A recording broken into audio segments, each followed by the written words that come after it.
अगर आपको पता चले। एक आखिरी सवाल, जो सवाल पिछले कई वक्त से पूछा जा रहा है, who will be the successor? जी, नवीन पटनायक जी को ये बात पूछा गया था खुले तौर पे, और उन्होंने क्लियरली कहा कि the people of Odisha will decide who will B successor. वो किसी को प्रोजेक्ट नहीं करेंगे। कहा जा रहा था कि शायद उनके अरुण पटनायक, उनके भतीजे प्रणव प्रकाश दास ऑर्गेनाइजेशनल सेक्रेटरी, और पांडियन साहब की पत्नी भी मुझे बताया गया उड़िया हैं, तो कई लोगों ने उनका भी नाम लिया। किसी ने कहा कि नहीं साहब, कोई डार्क हॉर्स आएगा, बिल्कुल वाइल्ड कार्ड एंट्री होगी। जी, तो ये जो गेस वर्क करना है, ये सब र्यूमर्स हैं, और ये सुनने में मिल रहा है उड़ीसा में, जितने भी नाम लिया आपने।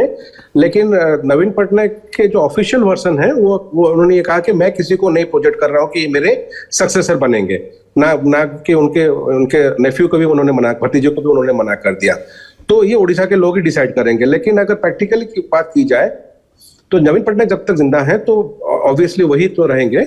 लेकिन वो जब तक है, मुझे नहीं लगता है कि किसी को बोलेंगे कि ये मेरा सक्सेसर है और उनको उसको ग्रूम करेंगे। लेकिन जैसे कि हम लोग थोड़ी देर बाद पहले बात कर रहे थे कि पार्टी का स्ट्रक्चर इतना स्ट्रांग हो गया है, अगर नवीन पटनायक के बाद अगर कुछ एक जो पॉलिटिकल सिचुएशन उभर के आती है, उसमें ऐसा नहीं है कि नवीन पटनायक के बाद ये पार्टी पूरा खत्म हो जाएगा। पार्टी का स्ट्रक्चर और ऑर्गेनाइजेशन इतना स्ट्रांग है, उसको बड़ा धक्का जरूर मिलेगा। लेकिन at least for the first term वो they will be in a position to galvanise that strength. And जो नवीन पटनायक को लेगेसी है, उस पर वो जरूर एनकैश करना चाहेंगे।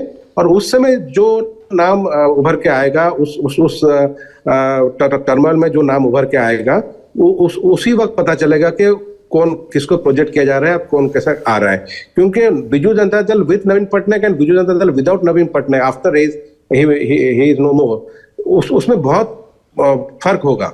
तो उसमें उस समय का सिचुएशन और क्या होगा वो कहना बहुत मुश्किल है, और अभी से नाम लेना बहुत एक गलत बात होगा, सिर्फ एक र्यूमर होगा, और र्यूमर का कोई बेसिस नहीं है। जी, रूबेंदा कैसे देंगे इस आखिरी सवाल का जवाब? प्रेडिक्ट करना मुश्किल है, मैं तो एस्ट्रोलॉजर नहीं हूं, but Naveen exists the political stage, तो बीजेपी का ऑर्गेनाइजेशन है, बट अभी ऑर्गेनाइजेशन ये ग्लू है Naveen Patnaik, he is the main stage. ये ग्लू नहीं रहेगा तो ये ऑर्गेनाइजेशन शायद पूरा वॉबली हो जाएगा।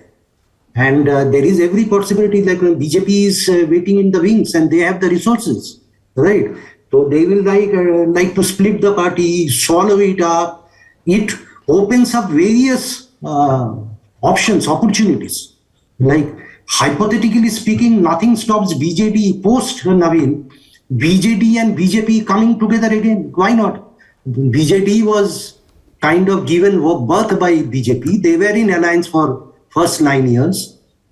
आइडियोलॉजिकली तो कोई प्रॉब्लम नहीं है। सो पॉलिटिकल कंपल्शन देखते हुए there could be a post Naveen, there could be a BJD again an arrangement, और BJD will swallow, BJP will swallow BJD, और यू नेवर नो।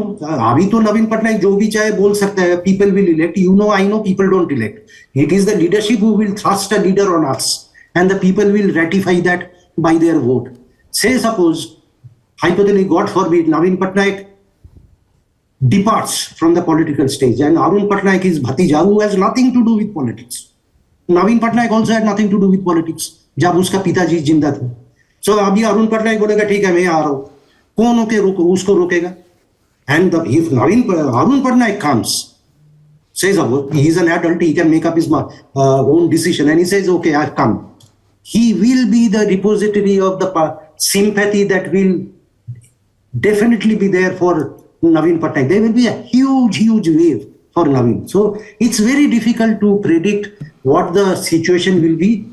But ये जो बोलते हैं ना कि ये आदमी अभी बहुत पावरफुल है, तो possibly this man will take control of the party. मेरे को लगता नहीं, बिकॉज ये सब डिराइव्ड पावर है। नवीन है बोल के वो ये आदमी है, नवीन नहीं रहेगा तो कौन इसके बात सुनेगा? सैटेलाइट की अपनी कोई रोशनी नहीं होती है। हाँ, एग्जैक्टली।